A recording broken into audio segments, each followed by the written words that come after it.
Assalamualaikum warahmatullahi wabarakatuh. Selamat bertemu kembali. Hari ini kita akan membahas inventarisasi hutan dengan penginderaan jauh. Mudah-mudahan semuanya dalam kondisi yang sehat dan happy ya untuk hari ini. Nah, di dalam inventarisasi hutan dengan penginderaan jauh ada beberapa hal yang akan kita bahas ya.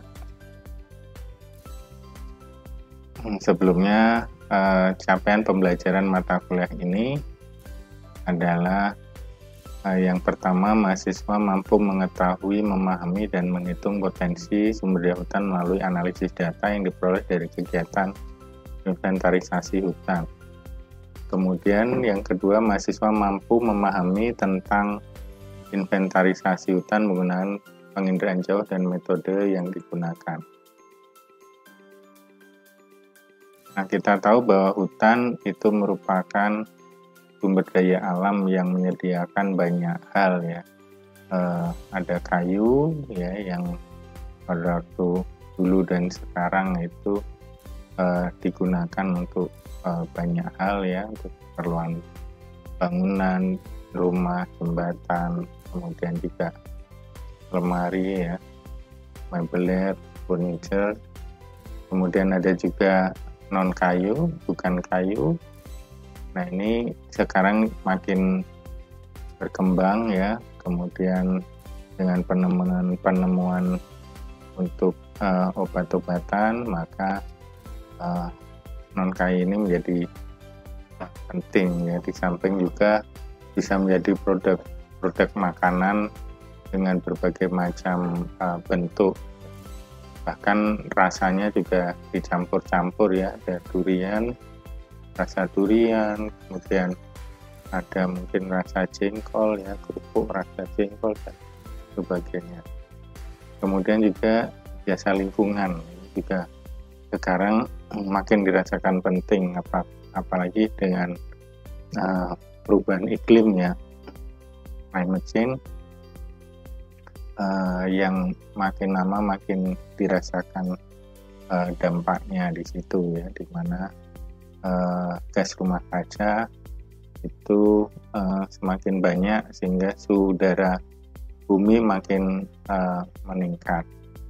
Selain itu juga hutan bisa digunakan menyediakan juga wisata hutan ya, untuk refreshing. Kemudian juga ada air yang sangat penting untuk kehidupan dan biasanya sumbernya berasal dari hutan begitu, sumber airnya. Kemudian juga ada di situ kesejukan, pemandangan alam, ketenangan ya, dan banyak lagi ya. Nah, di sini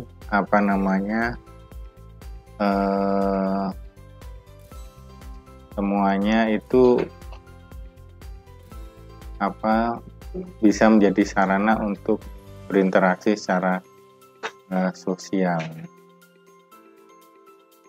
Kemudian juga kebutuhan akan hasil hutan berupa kayu ini makin banyak, sementara dengan luasan hutan yang sangat besar, apabila dilakukan inventarisasi secara manual mungkin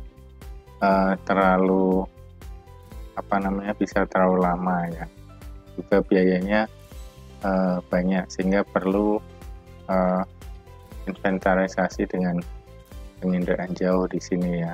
Nah, meskipun demikian memang diperlukan beberapa hal sehingga nanti bisa dihasilkan pendekatan hasil ya yang baik, yang akurat begitu ya. Pengolahannya kemudian bisa digunakan untuk berbagai kepentingan. Kemudian juga hasil hutan ini juga banyak, mulai makin banyak diperlukan ya.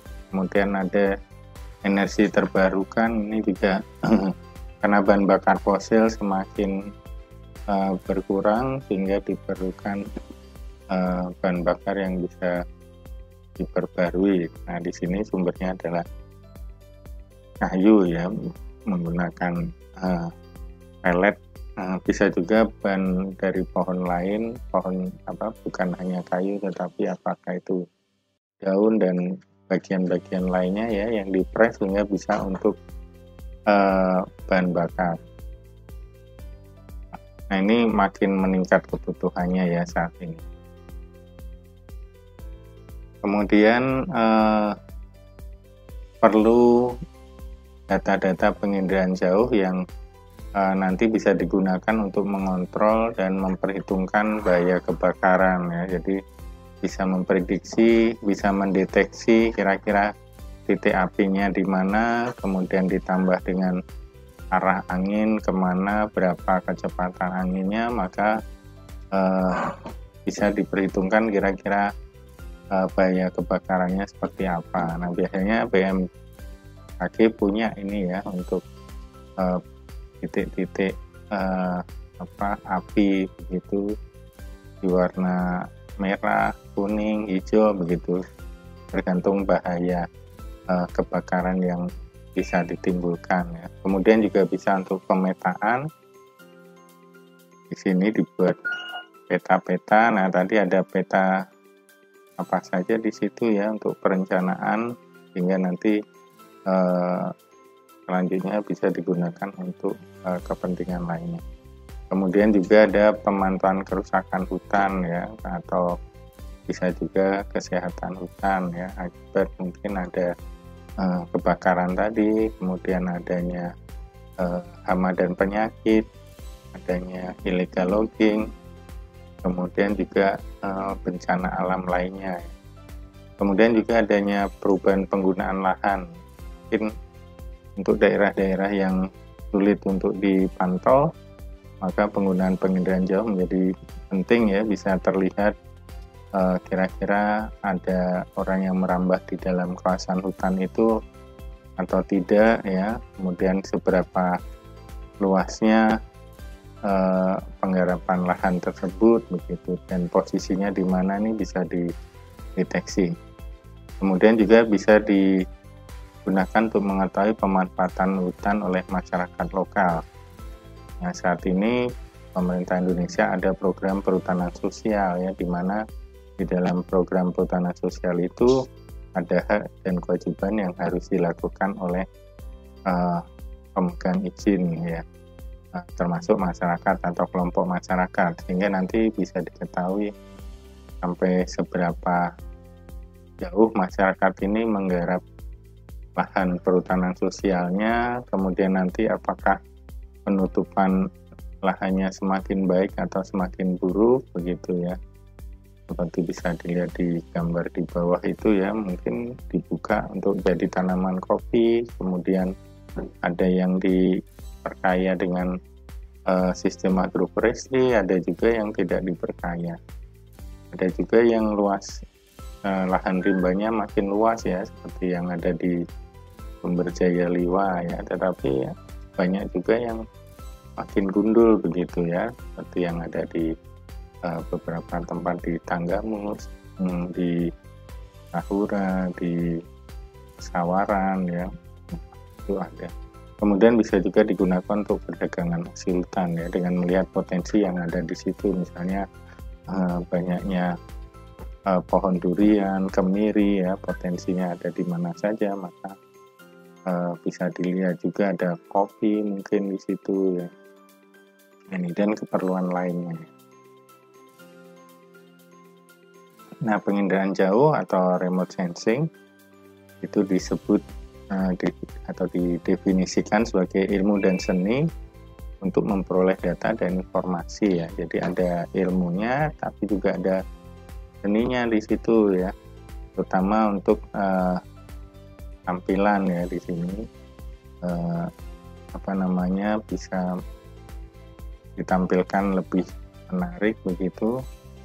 Data dan informasinya dengan objek yang ada, dengan alat ya, objek itu ditangkap yang ada di permukaan bumi oleh alat, tetapi tidak langsung berhubungan dengan objek yang dikaji.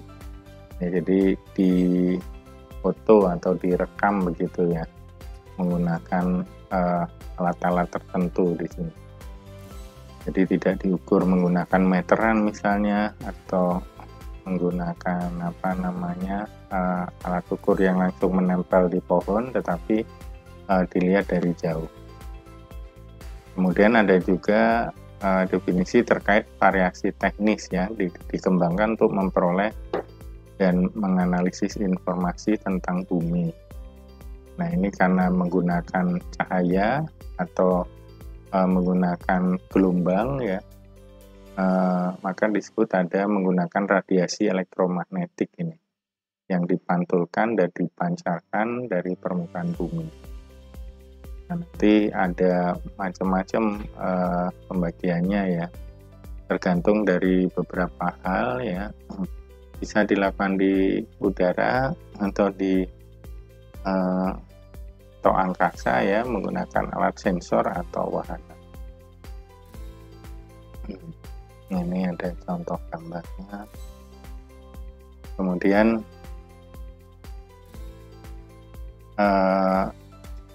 sensor sistemnya ya, ada tergantung dari platformnya, apakah menggunakan satelit atau menggunakan pesawat udara. Kemudian dia sistemnya sensor itu aktif atau pasif. Kemudian nanti resolusinya ada spasial, ada spektral, juga ada radiometrik di sini.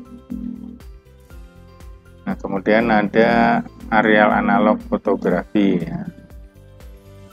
Kemudian ada juga menggunakan moderate resolution optical data. Di sini ada citra Landsat, spot ya, dan sebagainya. Kemudian ada juga yang resolusi tinggi ya, seperti Iconos, Whitbread, View, dan menggunakan pesawat tanpa awak.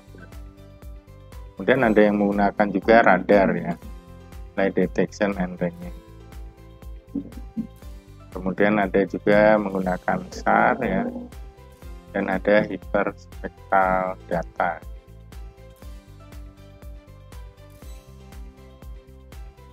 Nah, untuk platformnya ada yang di daratan ya, ground base. Ini menggunakan theodolit atau alat ukur lainnya. Kemudian menggunakan airborne atau pesawat udara. Ini biasanya menggunakan radar ya, atau foto gitu. Kemudian ada juga yang di luar angkasa ya, menggunakan menggunakan satelit. Nah, kemudian ada terkait dengan pasif atau aktifnya begitu ya. Pasif atau aktif, di sini kalau pasif itu tinggal menerima sensor, menerima gelombang dari matahari, kemudian ditangkap oleh sensor. Kalau yang aktif itu memancarkan gelombang, kemudian ditangkap sensor yang ada pada alat di sekitar alat pancar tersebut. Nah, kemudian beberapa komponen remote sensing ya, sistem itu ada sumbernya, kemudian ada hardware-nya, ada software-nya ya, kemudian juga ada brandware-nya. Ada orang yang bisa menginterpretasikan secara visual, kemudian juga bisa mendigitalisasi, memproses ya, nanti bisa dianalisis, kemudian hasilnya bisa digunakan oleh user begitu ya. Nah, biasanya kita ini sebagai pengguna akhir ya, sudah ada hasil yang kita bisa analisis baik menggunakan software maupun secara manual. Tapi paling mudah kita gunakan software ya saat ini, karena sudah banyak ada macam-macam ini alat softwarenya. Kemudian juga yang penting pada saat pengambilan sampel itu bagaimana ya, ada sampel secara sistematik, ada kelompok ya, kemudian ada berulang dan ada multi tahap. Ini masing-masing diperhatikan ada cara-cara tertentu, kemudian menggunakan tahapan-tahapan yang tertentu juga begitu. Kemudian terapan penginderaan jauh itu bisa digunakan untuk pengukuran tinggi pohon, garis tengah tajuk, ya, tinggi tegakan, bisa juga mengetahui tutupan tajuk, memperkirakan volume kayu, dan memperkirakan potensi penerimaan kayu. Kemudian ada contoh ini bisa dilihat di paper terkait perhitungan nilai kayu hutan rakyat di Kabupaten Padang Pariaman menggunakan penginderaan jauh ya. Populasi yang digunakan adalah hutan rakyat. Kemudian kelas tutupannya dibagi 6 nih, ada hutan lahan kering primer, lahan kering sekunder, perkebunan, kemudian pertanian lahan kering, kemudian ada semak belukar. Kemudian sampel 3 plot ya, dibuat 3 plot untuk setiap kelas tutupan lahan. Kemudian menggunakan tingkat kerapatan tajuk ya. Nah di sini spektral bandnya menggunakan beberapa ya. Ada menggunakan Citra Sentinel yang 2A. Dan kerapatannya dibagi menjadi 5 di sini, ada tidak bervegetasi, tidak rapat, cukup rapat, rapat dan sangat rapat.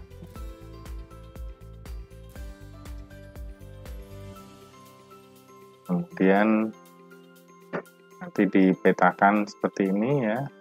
Kemudian bisa diketahui di mana saja yang tidak bervegetasi, kemudian tidak rapat ya, sampai sangat rapat yang warna hijau tua. Ternyata yang paling banyak itu yang rapat ya kalau kita lihat.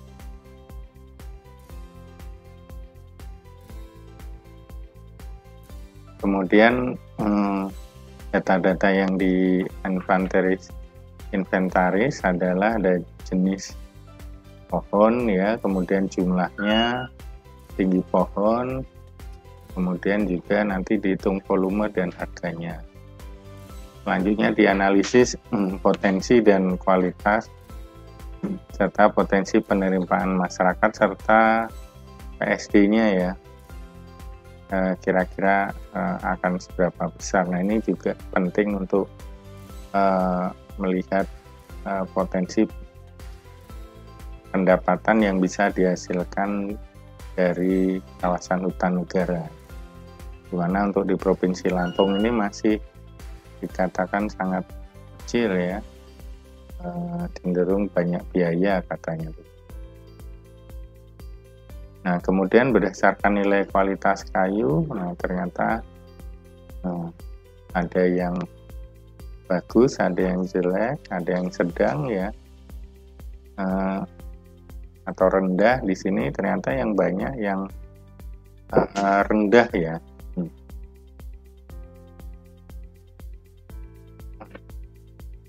Demikian untuk materi hari ini. Jika ada yang bertanya kami persilahkan. Kalau tidak, saya cukupkan untuk hari ini. Sampai ketemu minggu depan. Saya akhiri. Wassalamualaikum warahmatullahi wabarakatuh.